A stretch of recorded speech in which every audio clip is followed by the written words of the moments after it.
ShockCast episode 200/1. It is the reboot and the glorious return of the ShockCast. And of course, joining me on this crazy adventure, Mr. Ryan Meitzler. So are we doing like Final Fantasy, like Kingdom Hearts naming convention now, where it's going to be like ShockCast 358 over 2 days, The remix, Type-1 memories, HD hardcore. remix. Exactly, yeah. So I guess that's what we consider this week's. That should be the name for this week's ShockCast. Is just like, you know, like Type-1 ShockCast 358 over 2, whatever. Yeah, anyway. I want to give it like a really obnoxious Final Fantasy title. Oh, wait, you gotta throw in the Super Turbo HD remix too. That has to go in there somewhere. So. Yeah, we'll do that shortly, and you'll notice that Ryan's not videoing in because that's how ShockCast works, where nothing works, Ryan. It just that's life. I've become more okay with that as time goes on. It's fine. Our intrepid deputy editor Yaris Gutierrez should be jumping in and just crashing the party at any time, or it might not. So he likes to keep me on my toes. So we're gonna see what happens. We're gonna get that Smash Brothers: A New Challenger Approaches music when he comes in, where it's like woo woo woo, and he just you're gonna be in charge of that in editing. So if Yaris comes in, you give him whatever theme music you want. I would give him like Shawn Michaels' Heartbreak Kid, like from the WWE, doing that. That's just my personal thing. Yeah, sure. But yeah, hey guys, thank you so much for coming back to us. Kind of a weird transition period for me. I was telling Ryan earlier, I moved to a new place, so I'm all apartment up, and I've got a Han Solo behind me. Really, I didn't really care where I moved and like what my apartment was going to look like. I just needed room for my 6-foot Han Solo standee. Like if there's no place to put him, I just didn't care. Is Han Solo going to be joining us for the ShockCast? Is he just checking in for? He's right there. He's my bodyguard. He's just there to look menacing and look. No, I'm touching his chest. Oh man. Ryan, think of the video content I'm going to be able to create now that Han Solo is behind me. Ah, yes. Wait, we're here about video games, right? Last I checked, yeah. Is that what we bother with this? Okay, Yeah. so Ryan, you're going to give me some new releases. What's coming out this week that we can look forward to? You mean, okay, I guess, yeah, technically it is this week. But anyway, so the releases so we're going to be changing it up. So instead of doing the releases from the past week, we're going to be doing the next week. So these are the games that are coming out this week. So first we have, for the March 15th to the 22nd, we have DMC, Devil May Cry Definitive Edition, which is out on Xbox One and PS4. Battlefield Hardline for Xbox One, PS4, 360, PS3, and PC. Resident Evil Revelations 2 Episode 4, which is out on PS4, Xbox One, PS3, 360, and PC. The Awakened Fate Ultimatum for PS3. Final Fantasy Type-0 HD for PS4 and Xbox One. Bladestorm Nightmare for PS4 and PS3. Jamestown Plus for PS4. Soldner X2 Final Prototype for I think PS Vita, I think is what it is. Yeah, PS Vita. 5-Star Wrestling for PS3. Sequel to 4-Star Wrestling. I don't know whether that's true or not. I'm just guessing. So, Cabela's African Adventures. I did not realize they still make these games, so that's awesome. So, Cabela's African Adventures for PS4. PS4 exclusive, Ryan. PS4 exclusive. Console War 1. Disney. Forget Bloodborne. Cabela's African Adventures, where it's at. Disney Pixar Cars, PlayStation 2 Classics for PS3. Echo Knight, PS1 Classic for PS3. Tennis in the Face for PS3 and PS Vita. I think that's the best. Like, I guess they couldn't use balls in the face, so they had to use tennis in the face. So anyway, Fruit Ninja Connect 2 for Xbox One. Elliot Quest for Wii U. Mario Party 10 for Wii U, and Ziggurat for Xbox One. There's literally nothing for me to be excited here for. Maybe because I'm playing a couple of these games for review, and I'm just not been a happy camper with them. Yeah. But I would not mind DMC Devil May Cry Definitive Edition. I would go with DMC. Like, I played the original game, and it was a lot of fun. So I would definitely go with DMC Definitive Edition. Either that or Battlefield. Battlefield looks like it's looking pretty fun so far. Except because I posted this morning about the couch Easter egg. The couch vehicle. I put that in news. Yes, we'll be talking about the couch vehicle. Yeah, just a string of the ridiculous Easter eggs they've been putting in the game, which is pretty fun. Because I mean, like, Battlefield's been typically one of the more things that's more like kind of ridiculous, like very serious and like strategic. So I'm glad that they're having some fun with it. So. Yeah, I mean, you saw the kind of Easter egg reload animations where Yeah, well, they saw I all was the using the Force to reload his AK-47. I'm like, that's cool. the really ridiculous reload animations that are really cool. So, but yeah, those are the new releases for Or next putting week in for this coming week. or when you put in the rocket the wrong way and it's like, okay, now we got it. Yeah. But yeah, I'm gonna go with DMC just because the other ones, like I said, right for review, I've been playing Bladestorm Nightmare, which is a hot mess. And also, what else is there? Oh, Battlefield, which I got to play a lot of the single player, a lot of the cop stuff. Ryan, you're a cop who doesn't quite follow the rules, but he gets the job done. And I was like, man, this is like the most tone deaf game ever because it's like you're a cop that's faced with a hard line. Oh my god, yeah, it's like it's almost as if Dice has not watched the news in the last year, and like, I think the last thing we need is a kind of a AAA title of being like, be the bad cop, man. I'm like, oh, balls, but still multiplayer holds up really well, so I'm enjoying that right now. But I like DMC because I feel like that game got like an unnecessarily huge amount of crap attached to it. I think it was mostly like just pre-release because I think when the game came out, I'm a big DMC Devil May Cry fan, and at first, I thought that the redesign was a little little emo for my taste. But I liked rock, Ryan, or he's grunge, okay? Fine, whatever. Like the obnoxious butt rock music, whatever. He dresses the way I wanted to dress in high school. But I liked DMC a lot. I thought it was really fun. It looked really great, and especially that's a game in particular. I think because even though it was like one of kind of the last last gen games to come out it looked really great. It also had really clever level design. Yeah, it had some really really great levels too. So I'm sure if you put it on the next gen consoles, it would look really good. Yeah. So are we going with that? Yeah, sure. DMC. Why not? DMC. Yeah. Good on you, Dante. We're proud of you.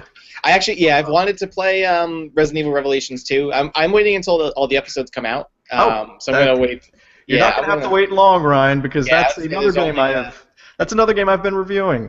Yeah, because usually most episodic games, like the Telltale games and Life is Strange, I've been playing them as they come out. But Resident Evil, I guess I just have a lot of other stuff I've been playing lately. Actually, the new Tales from the Borderlands is going to be coming out this week, too, so I'll be playing that. But I just figured Resident Evil, I'm going to wait until the episodes come out and then play them at once. See, Ryan, the thing about Resident Evil that I'm digging, and you said you want to wait until it's all done to play it all, I actually prefer playing the episodic content as it comes out because it's only 2 to 3 hours, and I'm coming off that really sour Resident Evil 6 taste. Yeah. Where it was like a 30-hour game, and I'm like, this is too much nonsense. Yeah, I guess in those cases though, because normally I do that with Telltale games where I play them as they come out, but I guess those are because those are so short and the story, because it's basically the equivalent of either watching a TV episode or a movie, versus Resident Evil where I guess I just imagine the experience to be a little longer and more involved. So those, I guess I'm just gonna wait until they're all out, play them at once and see. Yeah. But yeah, man, I mean, I'm liking the episodes so far. I like the way they're broken down chapter-wise, where I'm up to episode 3 right now, and I beat it, and there was no point where I was like, well, this is clearly the filler episode to blah blah blah because it comes out every week. And like I mentioned earlier, it's like I think this is the right way I want to play Resident Evil. After playing this, I'm so far enjoying it. I'm gonna wait to see what episode 4 is to just kind of end everything on, but I was not a big happy camper with the villain reveal because to me I think Capcom is they're so afraid to move on certain Resident Evil tropes as far as the villain and who's the mastermind behind all this. By the by, it's a fucking Wesker sibling, and I'm like, I can't. I would say oh, don't spoil me, but I'm like, wait. Is it a Wesker person? I'm like, it's a Wesker person. I'm sitting there, and I was really getting into it, and then it's blah blah blah Wesker, and I'm just like, oh, really? Yeah, I think it was an interesting direction for them to take, because actually, I don't know, did you play the original Revelations at all, or? Was that the one on the cruise ship? On 3DS, yeah. No, I think I played it at press events and stuff, because I don't actually own a 3DS, so I never bothered with it. So to me, the game yeah, it originally was out on 3DS, and then they eventually ported it to a bunch of other systems like 360 and PS3 and PC. But actually, the way they broke it up on the 3DS was smart because they broke it up basically in an episodic structure. I think because it was released on a portable, and so they figured that people would be playing it in shorter bursts. Right. So when they announced that Resident Evil Revelations 2 would be episodic, I'm like, oh, okay, that makes sense, given because they structured it. They were like, every time you'd start a new chapter, it'd be like previously on Resident Evil Revelations, and same then here. it's the same thing, yeah. And like I said, I'm really digging, and it's not like I have to wait a month for these episodes. I'm waiting a week, so it's like I'm getting just the right amount of Resident Evil I can handle. That's the good thing, because at least it's not like like a Telltale game where it takes 2 months for an episode to come out typically. So especially when you get like really invested in there. Like I feel like a lot of these episodes, if I just stop playing and never come back to it, I would be okay with that. Yeah. Because I feel like every episode has its own little self-contained story to it, where there's that big overarching story of what's going on this crazy island with these bracelets.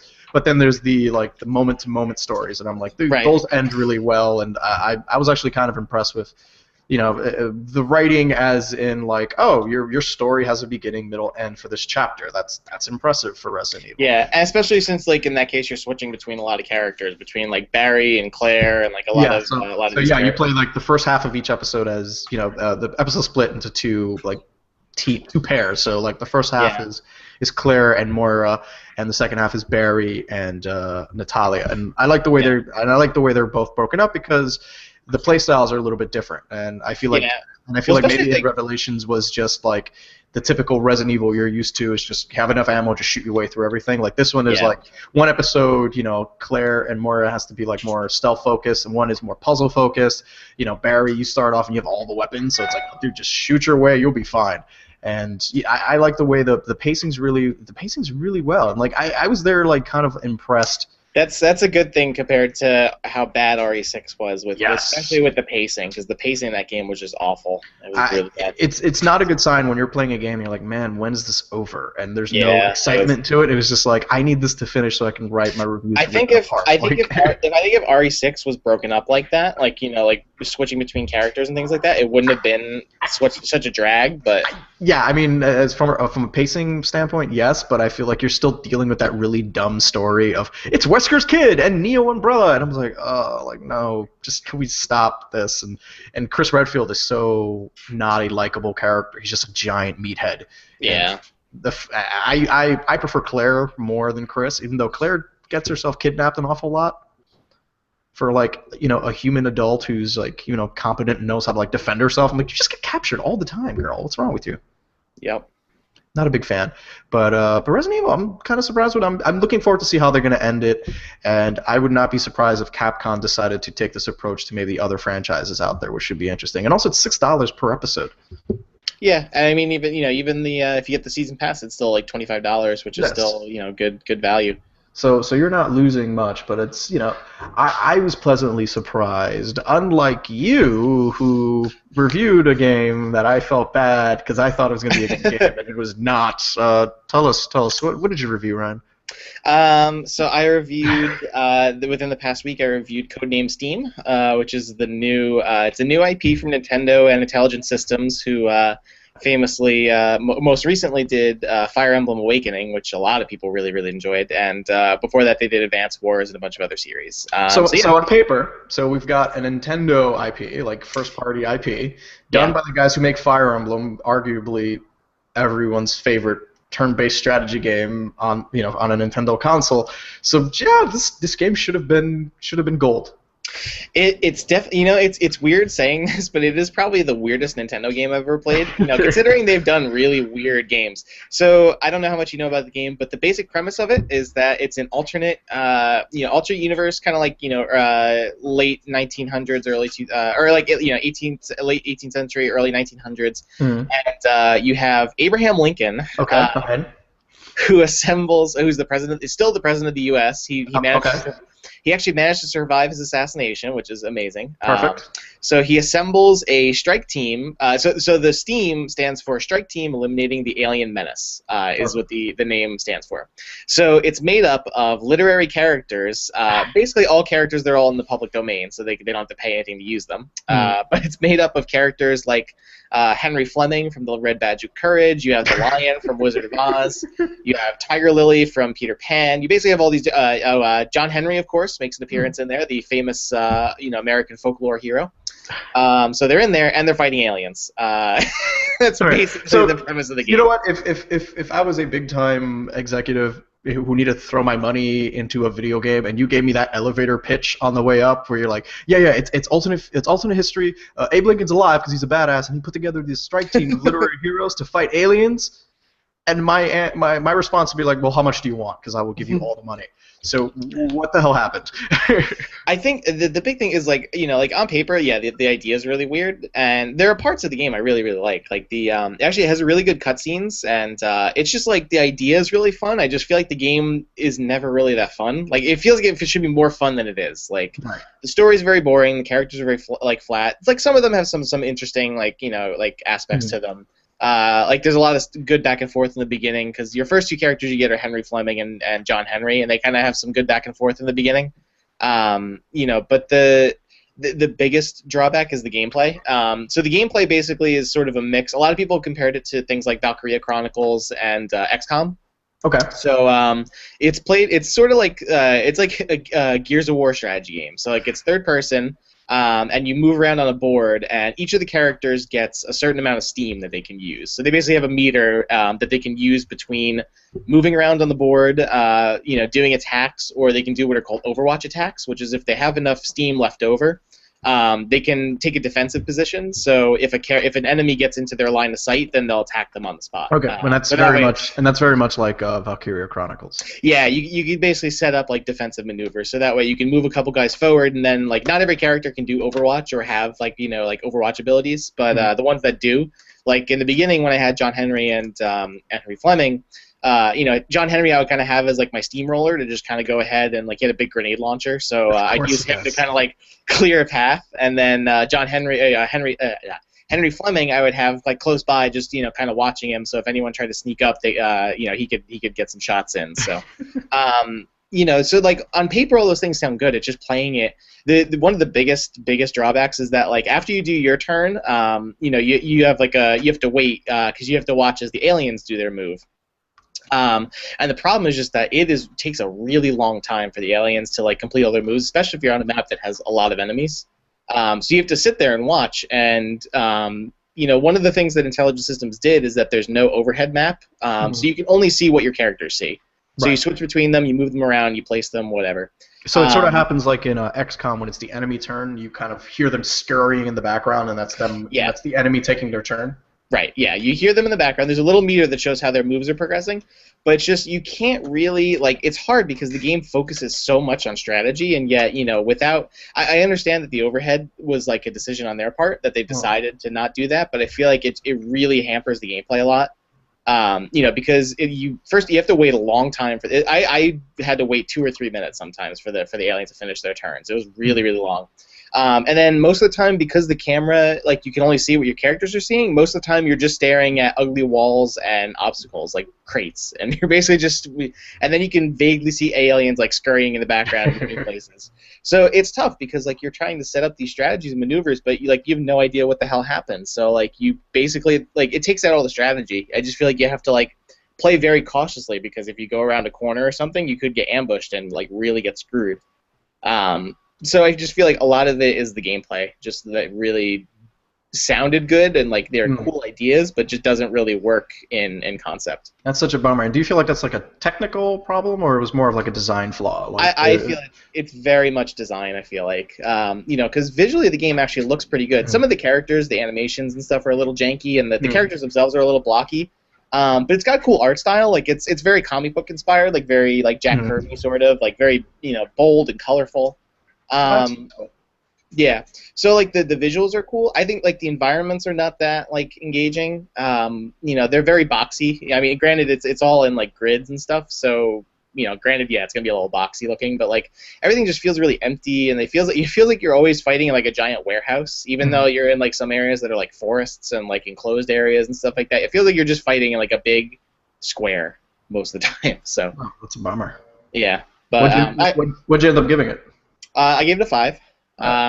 Just kind of, again, it's like, a 5 to me is like an average score. It means the game boots up, turns on, and does as advertised, just doesn't do it well. That's always been Yeah. like my, Yeah. and that's the game It's where like at the end of the day you're just kind of like, yeah, yeah, it's a yeah, game, I guess. it's yeah. I mean, it has some worthwhile elements to it. I just feel like at its core, like the things that should work don't really work that well. Mm, And again, the things like the alien turret, like if even if they just added like a skip alien phase or even a fast forward button where you could kind of like make it go a little faster, right. like that would enhance the gameplay so much. But it just moves so slow and clunky a lot, and it's Mm. just it really like sucks the fun out of it a little bit. It runs out of steam, if I can pardon the pun. So, I know it's like.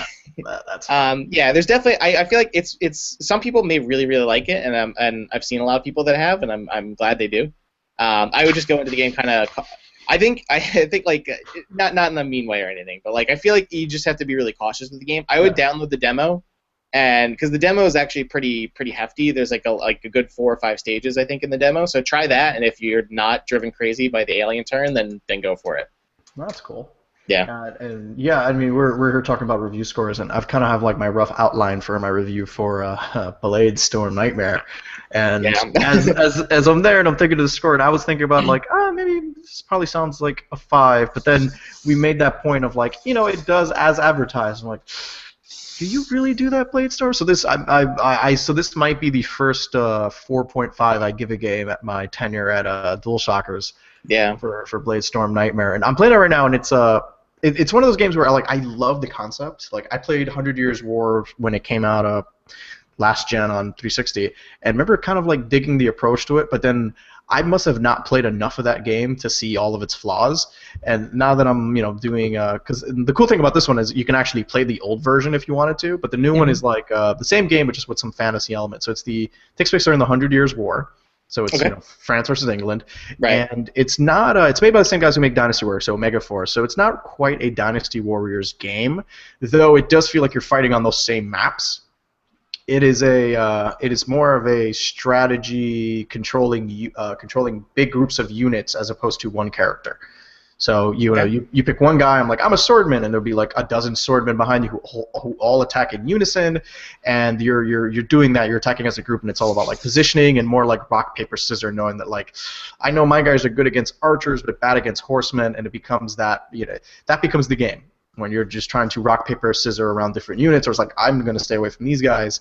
And I think my biggest problem with that game, and like I'm really digging the fantasy stuff because it's like, oh, it's the 100 Years War, they're going at it, and then they have to stop because demons just invade the planet because Joan of Arc went evil and started summoning demons, and I was just like, oh. Yeah. And once I'm like, you know what, I am on board, and and then your particular mercenary finds a sword that can control demons, so on top of being able to to command human units, you can also just jump in and be like, hey, I just got a group of goblins, let's go do it.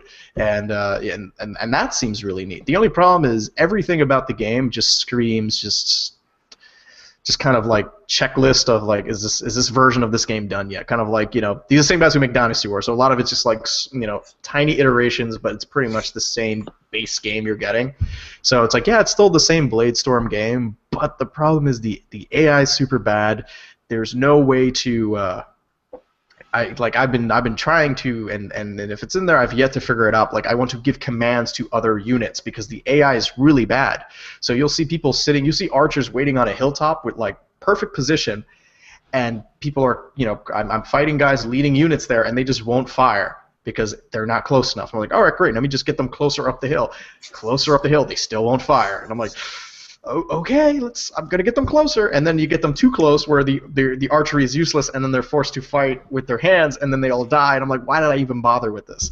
And the mats themselves, the first mission I did, which is on an episode I did of Joysticking with George, took about 45 minutes, and I'm like, and this is the intro/tutorial mission, and Yeah. I'm just like, wow, and like one of them had you trek across a whole map because I picked a horse. I made my guy a cavalry type guy, just because I played this game before. I know that moving around is really slow, so it's like I would rather have a horse.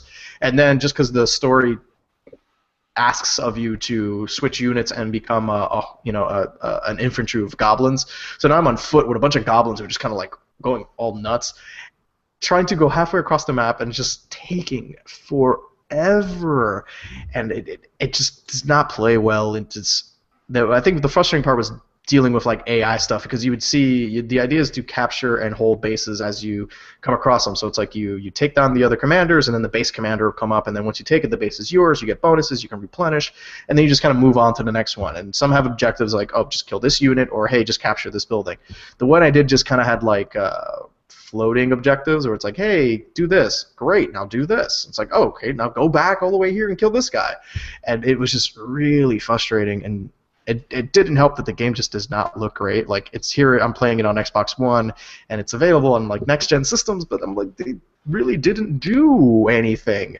Like the textures are really muddy, and it was not fun to play, because the way I've always convinced myself what it was is one of my favorite games growing up was Kessen, which was kind of like if you hated Dynasty Wars, made by the same company. So if you hated Dynasty Wars and wanted more like strategy to your like moving hundreds of guys back and forth, you went with Kessen. And this felt a little bit more like Kessen, but just not done well, because they give you very little to do outside of this.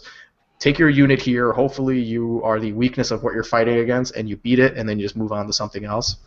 So, yeah. So that's gonna be an interesting review once I get that. Once the words come out and go on the keyboards and stuff. And right. But yeah, Kessen. But I am also playing Dynasty Warriors 8 Empires, which I always enjoy. But I kind of need to get over the fact that I know that Dynasty Warriors is my guilty pleasure, so I can't be like, it gets a 9. I'm like, no, I get it, I love it, but I need to be kind of realistic, and I'm like, I'm the only person who really loves Dynasty Warriors, so I need to be, I need to give it a fair, more realistic review, because you can create units, Ryan. So I made the DualShocker unit, and we took over most of China, because that's how we roll. Yep. I made a Ryan, and I gave you I made a Ryan character, and I gave you a harp as your main weapon. So I'm just like, go get him, Ryan. Just like, and that's and your Musu attack is you're literally killing like hundreds of dudes, just going. I love it. But yeah, Ryan the harpist. But yeah, you know what? I think out of all the games I've been playing this week, I've been playing a little bit of Battlefield, also Hardline for review, and well, just because I have the early access, so I'm still waiting on my review copy. So that's never a good sign from EA. Oh, you're not even playing the final version. You're playing the. No, I just happen to have EA access, so I was like, oh, let me just do a video on this real quick. Oh, so wow. if you're EA access, they give you 10 free hours to play Battlefield Hardline, so you can do you can do some of the single player, like I think they cap you off at like chapter 1, but you have full unlimited multiplayer, so you can just go in. So I think I'm at like 6 or 5 hours left, so I might just do straight multiplayer on that. But yeah, that's not I'm that's usually not the case. Sometimes they're just like kind of like you just get a review copy whenever. But usually EA, like I did Dragon Age, and I had the game almost like 3 weeks prior, and here we are, like they're doing something new with Battlefield, and I've yet to get a review copy to come. I probably get it day of, which is never. It doesn't bode well to me. No. Usually that means we don't have that much confidence in this IP. But other times it's just kind of like, you know what, we just don't have that many copies. So I'm hoping it's that last bit where it's just like, we just don't have that many copies. Sorry, bro. Like, but I'm worried, but not worried, because the first episode I played seemed kind of neat. It's very it changes things up, because Battlefield's always been just look at this really pretty area and then shoot 100 dudes and then take a car somewhere else and then shoot 100 more dudes.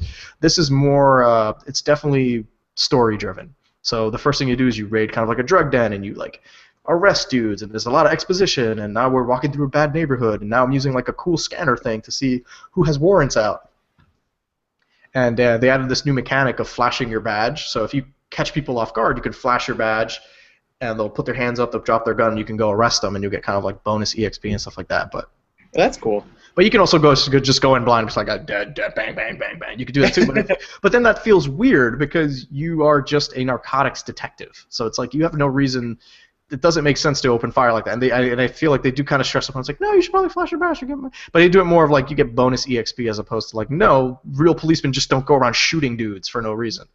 So, but even the first part I played, I've yet to go through that like shooting gallery section of like, hold this position while a bunch of dudes try to shoot you, and it's like that's yet to happen, which I find kind of interesting. But yeah, I'm kind of curious to see where it goes, because there's a part where you go undercover, where you technically play a bad guy, and I guess you have to go rob banks and stuff. So I'm kind of I wonder where that goes. What else? What else did we review, Ryan? Was there anything else? Well, I have a review in progress. Not quite done yet. I'm still finishing the game, but I've been playing Hotline Miami 2. Wrong number, Yes. which yeah, which How it is that? came out. How's question A or one? I don't know. No, question A. How, how's the music? The music is phenomenal because I've been having it on repeat pretty much this entire week. It has another excellent soundtrack. It's funny because it's like I don't have a record player or anything like that, but I Mm. want to go and buy like the vinyl, like the special edition vinyl for the Oh, game and nice. everything. So, but yeah, fortunately I have nothing to play it on, so I Yeah, wouldn't get it. I But I remember really liking the first Hotline yeah, Miami and just the feeling like I was on drugs and just kind of yeah, tripping out. it Like it was definitely like awesome. I mean the first game has such just like easily one of the best game soundtracks I've ever listened to, and this one definitely is like almost on that level. It has some really really great music. So yeah, question A, great music, really really good. Okay, question Question B. B, okay. Is it good? It's good. It's definitely good so far. Much longer than the original game because the original game was probably around like 3, 4, 5 hours ish around that park. Yeah. Does it feel I'm like more Hotline Miami, or did they kind of do new things going into it? Because I mean, like, uh, I love a the bit first Hotline Miami, so if you give me more of that, that's great. But I'm just yeah. kind of curious to see, So did they add anything new here, or? a bit of both. So actually, I was just gonna say, so like I'm 5 hours in, and I'm at the end of I'm like toward the end of chapter 4, and there's like 5 or 6 chapters. So I'm like close to the end of the game. Okay. But it definitely okay. So first off, yes, it is more Hotline Miami. It still retains that same structure where you're just going through. You're going through rooms. You're clearing out dudes. You're finding ways to build up kind of combo chains of like trying to get kills together in the sequentially without dying. So it still does that. That said, there is a lot that they have changed up a little bit. So I think the biggest thing that I've noticed, the biggest things I've noticed the most are that they've made a lot of the levels much bigger and more elaborate. Versus in the previous game, where I felt like each level was pretty short and you could finish, like even if you died a bunch, like you could finish them pretty relatively quickly. Yeah, like under a minute or so. So Yeah, like yeah, very they're bite-sized definitely levels. this they've changed up a lot where there are a lot more levels that are more kind of multi-layered, like multiple floors where you have to go Hmm. through, and that are a lot longer and there are much more enemies and there's like they've just kind of expanded a lot of the levels. Now I can't It's remember. still, Was there a checkpoint system? Like if you're doing one of these multi-levered things and you die, do you start from the beginning, or do they start you no, no, like no. off It's a the new same. floor? It's the same thing. You just start from the beginning of that floor that you're on. So Okay. this is the same thing. I feel like that kind of works against the game a little bit here. I feel like because there are 2 or 3 levels off the top of my head very specifically. I spent about 45 minutes on each of those levels because they were just insanely hard because they were just like so many enemies that are on the screen. It's just Mhm. like it's a lot at once. Like, and I think one of the bigger problems too is that not only did they like increase the amount of enemies and stuff, but they made a lot of the rooms just physically bigger. So sometimes there are a lot of enemies that are like outside of your field of vision that like Mm. and I feel like I run into that problem a lot where like I'm going through a room and I'm very carefully going through things, but I get sniped all of a sudden by some guy from halfway across the map because they can see me from across the map and I can't Mm. see them the same way. So there's a lot of like frustrating parts like that where it's like, oh, I got killed by this one guy that was I didn't see because he was all the way on the other side of the map but was able to hit me accurately from a mile away. So How's yeah. the AI on? How's the? I mean, is the enemy still like? I remember Hollow Miami. Most of my strategy was come into a room, come back out, and then have them. Then as they chase me, Oh just hit them with a yeah, baseball yeah. bat and That call it a was day. It's still very much like that.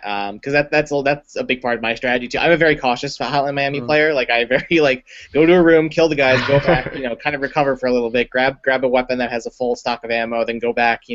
So it still works the same way. A couple technical glitches I've been noticing here and there, like especially in this game, a lot of enemies get stuck indoors.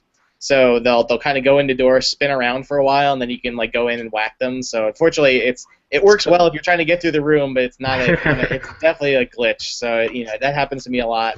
But still definitely works the same way. They've changed it up so there's a lot of enemies that can only be killed in specific ways. So like there's still enemies that they can only be killed by firearms. So you kind of have to switch between whether you're using like I'm usually more of a melee person, so it forces you to use switch things up. Okay. The Yeah, and then they added a couple new enemy types that can only be killed in specific ways, but I won't spoil that here. So I'll Awesome. let you discover. So the other big thing aside from that they've changed up is the way that the masks and the characters work.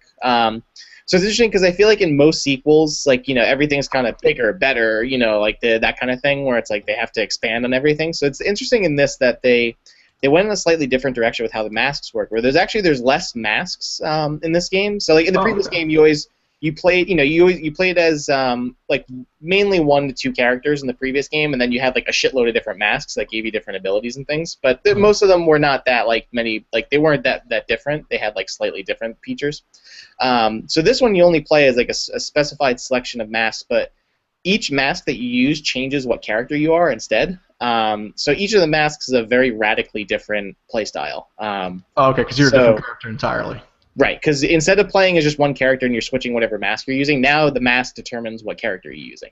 Oh, cool. So for example, in the beginning of the game, there's the zebra mask that gives you a roll ability, which changes Hotline Miami very much because now you can use a roll that can let you either like dodge, you can duck under gunfire, you can evade enemy attacks. So there's that.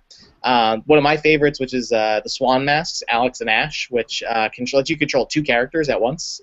Cool. So it's almost kind of like the Ice Climbers in Smash Brothers. So it's basically you control one character that's a chainsaw for up close attacks, and then you have an NPC character who has a pistol, and then another character who's an NPC character that has a pistol. So you kind of have a close-up weapon and a ranged weapon at the same time. So they're a little like they take some getting used to, but you can do some really cool like combos. So like while one guy's doing execution, you can have the other guy shooting to kind of cover him, which I've done a couple times and it's worked pretty well. Crap. Oh, and then there was another one cool. I think there's a bear mask guy who he starts with 2 handheld machine guns, dual wielding. And if you hold down I'm playing on PC, so if you hold the right mouse button down, he holds his guns out, kind of like a T position, so he can shoot from 2 directions at once. So you could do like spin attacks, you can go through rooms and take out multiple guys. It's pretty cool. Like some of the, so yeah, that's how they've changed things up. I feel like the most is just kind of how the masks work and what abilities your characters have and everything. Awesome. So definitely worth checking out then, right? Yeah, it's definitely worth checking out so far. I'm still finishing the game. Like I said, I think the biggest frustrations are just like I felt like the first Hotline Miami was just such a perfectly paced game because the levels you could finish pretty quickly and everything. Here I feel like because they've made some of the levels bigger and just the way that they've changed up kind of the level structure and enemy structures, there are a lot of points, like I said, where there were like 2 or 3 levels that I was just like I was really frustrated because I was spending like 45 minutes on one level, which was just insane. So I feel like that's kind of my one major mark against the game, but otherwise it's really good. If you loved Hotline Miami, you're definitely gonna like this. So. Awesome. Yeah, I feel like you got to play some really fun games this week. Yeah. And speaking of fun games, me and Ryan went to PAX last weekend and we checked out a bunch of good stuff. We recorded a podcast, an audio-only podcast that had numerous interruptions. I'm still piecing that together. But that will be up at some point, and we won't go into PAX because I feel like we went pretty deep into that podcast about different things we played. So a lot of the stuff on the floor, Overwatch, Smite. I got to see the Final Fantasy 15 demo, which looked really good. But if you get, if this comes up before Type-0, then you can just watch that. You could just get that and play the 3-hour demo yourself. But yeah, keep an eye out for that. But let's go into news, Ryan. Let's see what happened while we were gone. And by gone, I just mean the last week. Yeah, it feels like eternity, but Yeah. So first thing on the list, and Ryan mentioned a little bit earlier in the broadcast, Battlefield Hardline's latest Easter egg is living the American dream, riding a drivable sofa. It's pretty self-explanatory, but the video is hilarious. We have it up on the site. It's a couch that drives like a car, and there are dudes shooting out of it, and I cannot wait to actually drive one myself. Yeah, I saw that either last night or early this morning. I just thought it was hilarious. I said earlier that it's funny how because Battlefield was always I felt like a little more serious and kind of the strategic and all that. And I'm glad that Visceral's kind of having a little more fun with it and doing these really wacky things with it. It's like the reloading animations we mentioned before and things like that. So it seems like they're throwing a lot of fun little things in there that I'm sure the community's still gonna be discovering even after the game is out. Yeah, you can even in the multiplayer you can even spray paint your emblem or your logo, and one of the logos is a necromorph, and I was like, oh okay, oh yeah. Someone's having fun over there in the art department. I'm sure, yeah. But bad drivable couch, and that game should be out this week. Hey Ryan, do you remember Rainbow Six Siege? I do. I remember it. AKA Rainbow Six Patriots. I do. Yes, I remember it. Well, they're doing a closed beta sign up this week for PC, That's exciting. which is further proof to me. It's just like, no, this is a real game. It's becoming a real game at some point. So I'm kind of curious to see where that's going to go. Did you see that at E3 when you went last year? I did not see it like personally. Nope, lost Ryan. Hello? Yeah, there you go. Yeah. I didn't. Sorry, I got so excited. I lost. You muted yourself. Yeah. No, but I did not see it personally, but we saw the trailer during E3 for the project. So. But yeah, good on you. I was a fan of the. They're using that kind of like Gears of War meat shield concept where you need to drag a hostage out of a building, but right, yeah. They are an active NPC, so they're just you're trying to hold on to them. They're like wiggling away and losing their shit. And I was like, oh man, this looks kind of neat. But I hope it's a real game. I hope so. Yeah, it'd be nice because I would say it's been in development for a long time. So. Yeah. Hey Ryan, do you happen to have 100 gigabytes free on your computer? Somewhere, yeah. That's great news because you can then download the Star Citizen demo. Yeah, actually, it's not the demo. The demo itself is 20 gigabytes. The final client, I think, for the game is going to be 100. So. Oh, okay. You know what? You're absolutely right. I'm misreading that. But yeah, the 20 gig demo, but the game itself is going to be 100 gigs, which is still. 20 gigs for a demo is still a lot, considering most games don't even especially even PC games don't even come close to 20 gigs. So that's still a lot. 100 gigs for that game seems intense, but that's just like the base game client. We're not talking about like expansions and maybe you're the type who likes to download mods and like goof around that sort of thing, or we're not even talking about patches either. So this game's easily, I can see this at the end of the day, 1 month in after you download all your weird mods and your patches and your interface UI thingies, I could easily see that being like 150 gigs. Yeah. Yeah, I still need to get a computer that will run that. And you know, and if it can, I'm just gonna get Elite Dangerous because me and you got a chance. We talked about it at the PAX podcast, but that game with the Oculus Rift was kind of fun. Yeah, it was cool. Yeah, I'm not even a big like space sim person, but it was definitely something worth checking out. Yeah, you fared a lot better than I did because I don't know how to use a throttle, so I was spinning all over the place. I mean, when in doubt, just slam into a ship and then just shoot the heck out of it. So. Okay. Ooh, I've got some Drive Club news for you, Ryan. Ooh, Drive Club, that game that still is not out on the PS Plus version. So. All right, they're working on it as we speak. It might happen, but they added a feature, Ryan. Can you guess what it was? They added weather a while ago. What do you think this feature is?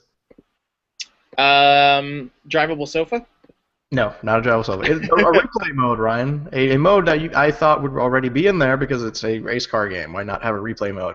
But then again, they did wait 3-4 weeks to release weather. So yeah, I'm not a Drive Club. I'm not on their side. Let's just say because I feel like when you release a game, you should release it complete with all the parts, and not piecemeal it and see what happens. So yeah, so I still think Drive Club should just be free to play for everyone, and sell me a car or something. But an actual one. Yes, you know what? If Drive Club sold me a car, then I would totally do that. Hey Ryan, Dead Rising Watchtower is coming to Crackle. It is, yeah. I don't use Crackle, but it looks cool. Me neither. It was like when I wrote up the story, I was like, oh, that's kind of like a dumb trailer. And I'm like, where am I going to watch this? And I'm like, wait, people kind of need to know. I was like, yeah, coming on March 20th, exclusive to the Crackle app, which I think is only on Xbox One or the Xbox consoles. I don't think it's on PlayStation consoles. I don't. Yeah, well, I mean, PlayStation has powers, so which I did watch this week. So. Yeah, I saw a couple episodes. Did you get a chance to meet Susan Hayward, the Detective Pilgrim, at the Critics Circle Awards a few weeks ago? No, I saw her there because she was presenting an award, but I did not get to speak to her though. But. Yeah, I got to talk to her for a few minutes, and she's super nice. Like, yeah. She's still at only like 300 Twitter followers, and I'm like, that's gonna blow up when people realize the show is on. But yeah, I think it was 3 episodes of Powers, I believe, right? Yeah, they released the first 3, and then they're gonna release a new one every Tuesday. Oh, I'm surprised they didn't do a full kind of Netflixy. I'm assuming they probably want to try and do that, but I'm assuming that the episodes are not ready yet, so I'm sure they're still Still working on it. I think it's 10 episodes maybe for the first season. So you think they're still shooting? Is that the case? I'm sure they're probably done shooting, but I'm sure like editing and post production they're probably still putting them together. So I feel like Netflix spoils us because I'm like, I just marathon House of Cards in a weekend and I think dumb anime. I wish it was, but I just have a feeling they're probably not done yet. And it was good. I just think like it's a little on the low budget side. But. It's a promising start. Like it's a good first show. I feel like it is gradually getting better because I thought the writing was a little like cringeworthy the first episode, but I think it's starting to finding its legs because it still has. They're still throwing a lot of comic book talk at us, and I'm just like, that's not how normal people say things. It wasn't a great pilot, but the second and third episode I thought were better. So, yeah, definitely. It's 10 episodes, so it finishes up probably in like end of April. Yeah, but Watchtower looks good. Dead Rising, it looks like a just dumb B zombie movie, which I appreciate.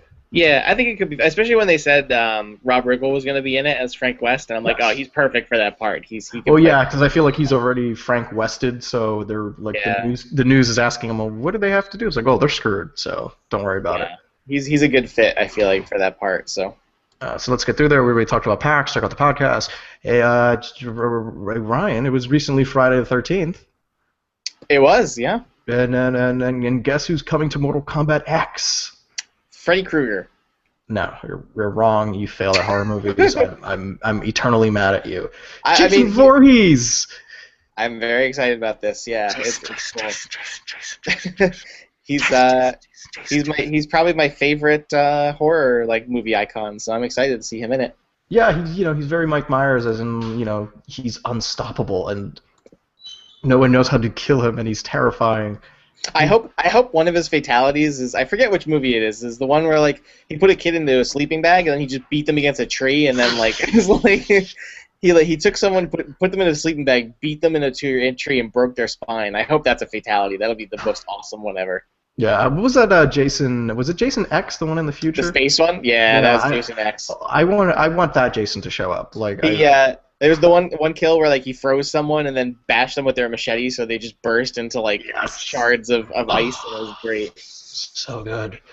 So good. And let's see, in obvious news, Respawn Entertainment confirms that Titanfall will be coming to multiple platforms, a.k.a. the PS4, because it's already out. It's already come out on PC and Xbox One and 360, so I'm going to assume. Yeah. PS3, the PlayStation one. They're going to shock and say, no, we meant Wii U, that the game's going to be coming out. There's the CEO of Respawn Entertainment confirmed it. It was an interview with IGN that he confirmed that they're going to be working on a sequel. They haven't said what the name of it is, so we don't know whether it's going to be Titanfall 2 or Titanfall: The Revenge something whatever. I think it's exciting. I have. Oh, and they also it was the first anniversary of Titanfall releasing, so they Respawn released all the DLC for free on all the platforms, which is pretty cool. I bought Titanfall over the holidays for like $5 when it was on sale, and then I got all the DLC for free. So that's what I love about like some like Microsoft first-party games is when they do promotions, like just give them out. Like who cares? Like we're not losing money on this. I think Respawn made it known that it's like no, this was just Microsoft gave us a lot of money just to publish this one game, so. They kind of put people at ease early on. It's like no, we might if the price is right. So it looks like Microsoft is not shelling out a crazy wad of cash this time. Just says, you know what, just go multi-platform. Just we'll save some money this way. Like it'll still sell well on the console. So, and also I like Titanfall. I really enjoyed it, and free DLC might actually bring me back to it because I've yet to try the new co-op mode that was there, which is essentially a horde mode. So right. Yeah. So Titanfall, cool game. But Ryan, I got some bad news. Uh-oh. Uncharted: A Thief's End is delayed till next spring. Oh no. What a shocker. I mean, not really, but Yeah, I don't even think they actually gave us a release date. I think they gave us kind of like a release window-ish, and they just said, yeah, we're not going to hit that window unless we push that window way for, like, if we can expand the window, then yeah, we can hit the spring if we count September, October, November. If we can wedge that into spring, that would work. And skip summer entirely. Yeah, I mean, it's not that surprising. I'm sure it's going to put a dent in Sony's release plans since that was kind of their big marquee title for the holidays. So, but I guess we'll have to wait and see. I'm sure that means that maybe they'll have something at E3 to Oh yeah, fill in the void. definitely. Hopefully, yeah. But yeah, Uncharted. It's someone tweeted at me, and it's sad but true. But Uncharted, the HD remastered trilogy, probably gonna happen. So I would not be surprised, and they wouldn't need that stopgap. And it's just like, hey, you didn't ask for it, but here you go, give us more money. Here's these games you really don't want to play again, but they're in HD. Enjoy. And it's like, oh, I hate that that's going to be very true. And but better news. GTA. better news. Yes, GTA. The heists are here, Ryan. They are here finally. After many years of delay at this point. So It's 1 year delay, Ryan. Don't be so dramatic. But yeah, they're available now. It's like a 2 GB patch, and I got to do the first heist, and I think one of the final heists where it's set up. You get your own cutscene with all the characters, with all your buddies in there, and it's set up same way the single player is. So you're doing a number of setup missions where it's like, hey, you need to acquire this or break into this building and steal something, and then you do a couple of those, and then you do the final big heist where the heist leader, the one who put the initial, you pay like an upfront cost, so to get a bigger payout, while anyone who joins you gets money as they complete setup missions. So the cool thing is the heist leader can actually assign roles. So I can be like, Ryan, I see that your driving stat's really high. You're going to be my getaway driver. Your hacker stat is high. You get to hack that one thing, and then you even get to adjust the payouts for every person. So it's like you're actually not going to do much. So you're not going to get that much money. So that looks really neat, and they're a good way to make money. Just kind of join people's setup heists or a heist, and you get some pretty decent loot that way. And yeah, not bad. It's good to see that finally out. It turns out that's going to be when the PC version comes out, you'll have heists available from day one, which is a little unfair if you ask me, but whatever. And finally, I need you to explain this little bit to me because Sony is finally shutting down PlayStation Mobile. Ryan, what the hell is PlayStation Mobile? So that was the I haven't really used it, and I'm not 100% clear on it, but I think that was Sony's platform for indie development on platforms like Vita and specifically like for mobile devices. I think was their platform, but obviously it seems like they're shutting it down. Probably wasn't working out the way they wanted to, but yeah. So it's not PlayStation TV, is what you're saying? Right. Yeah. Okay, I still don't know what that means. Yeah, I'll look a more in-depth description. I don't know too much about it. Oh, here I got it. Hold on one second. So, PlayStation Mobile, which was previously the PlayStation Suite, was a software framework used to provide downloadable PlayStation content for devices that meet PlayStation certified requirements. Okay, so this includes anything that ran Android, and this was also PlayStation Vita and PlayStation TV. Okay. So it's mostly like indie development on those platforms. Okay, it's almost like their version of like XNA or something. Yeah, it's something like that. Yeah, it's very similar, I think, to something like that. Okay, cool. And I think we're gonna call it, Ryan. A couple things before we go. So this final bit, maybe what you been playing, Ryan, before we sign off? So I already talked mostly about what I've been playing, which is Hotline Miami was pretty much taking up my entire weekend. I finished a couple things in my backlog recently. I actually just finished, I think on Friday or Saturday, I finished playing through Batman Arkham Origins because I wanted to. That trailer that came out recently for Arkham Knight got me really hyped, and I hadn't finished Origins yet. How'd you like it? It's okay. It's definitely not the same as like Asylum or City. I feel like it just, it's just a lot of it was just more of the same. But I thought it did some cool stuff. I really liked Troy Baker as Joker. I thought he was really, really good in that. It was like one of my favorite things. Some of the villains they used were cool too. Like I liked that they used a little bit more like the lesser known like Batman canon characters. The Electrocutioner. Cool. Yeah, like Firefly and like Deathstroke. It was really cool, and then he had a good part. But yeah, that was it. It was basically just that, and Hotline Miami has been taking up my weekend. Right now, I'm kind of preparing. I will hopefully getting a review build of Bloodborne this week. So I'm going to be preparing mentally, physically, and emotionally for that game. I feel like you might need a support group for that game. Yeah, I would say because when Giuseppe was talking about, he played a demo of it while he was in Japan, and I think he said he's doing a hands-on preview of it. For this week, and it sounds very intimidating. So I'm looking forward to playing it, but yeah, we'll have to wait and see. Yeah, I'm still curious to see how they're going to handle death because when I got to play it last year, I asked them, hey, because when you die, you just retried, and I was like, hey, how are you going to handle death? Because I noticed that nothing happened. He was like, we're not ready to talk about death yet, and we're like, oh, They've that sounds like they've that showed sounds like your game's going to get delayed. yeah, no. They've showed in some of the other things where in the trailers and some of the gameplay previews where you kind of go into this like hub world where you can like get equipment and armor and like Hmm. stuff like that. So maybe it's something along those lines. Because then when you spawn back in, it does like the Dark Souls sort of thing where like you can try and reclaim stuff from your dead body and Gotcha. get back gear and money. So I'm sure it'll probably be something similar to that. But yeah, we'll see. Yeah, I think when Giuseppe said it was harder than Demon Souls and Dark Souls, I'm like, like, That's insane. Well, this one's yeah. more. I notice it's more.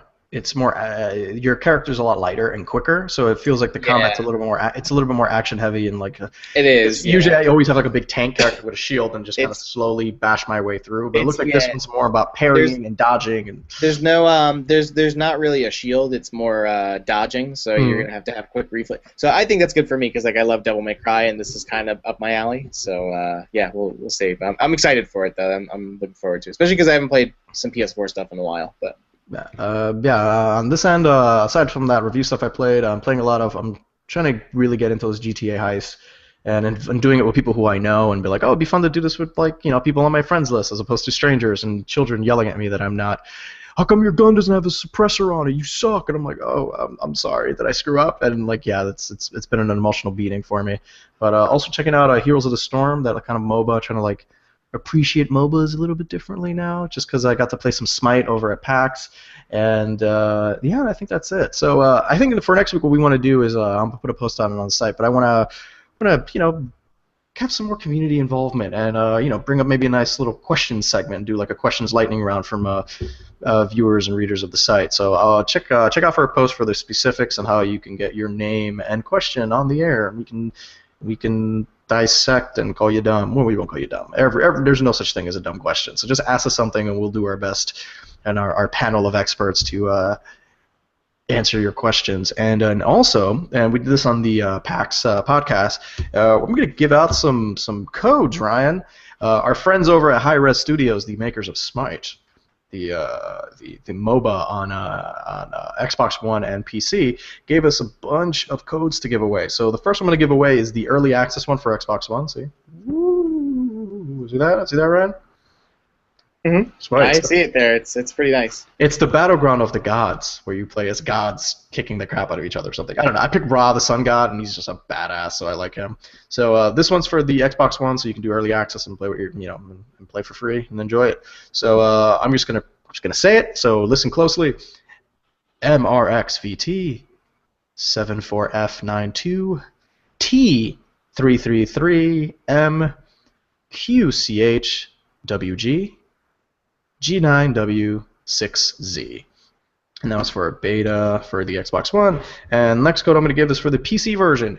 I have a convention exclusive Alienware Raw skin, Ryan. Look at that. He's got the little air. Look at that. Beautiful. How insane is that? So this one you go to smitegame.com and you go to a store and then you redeem promotion. So this one is going to be AWA 88817 AD3250216, and that was for a raw Alienware skin. This one is another convention exclusive, aka meaning the only way to get this you had to go on the show floor, and this is for a 2015 tier skin. I think he's a Norse god or something. He's got a big sword. He hits people. He's probably a nice guy when he's not fighting dudes. And his code, this is also for the PC version, so smite.com, store, redeem promotion. Come on. TC3 8E4 566 ADD 50212. And we're going to try to give away more things as we do kind of random dumb stuff like that. So keep an eye out, put that in there if you get it, great. If not, good luck next time. And but yeah, keep an eye out for that post. We're gonna ask questions. No TV, no T-shirt commercial this week. We're gonna try something a little bit differently. Maybe an actual commercial we could just kind of pop in, and that'll be kind of neat. But for now, thank you for watching the slow return of the ShockCast, episode 200/1 Hyper Extreme Remastered 31/15 Type-0 edition. Perfect. Right? I think I nailed it. First try. Awesome.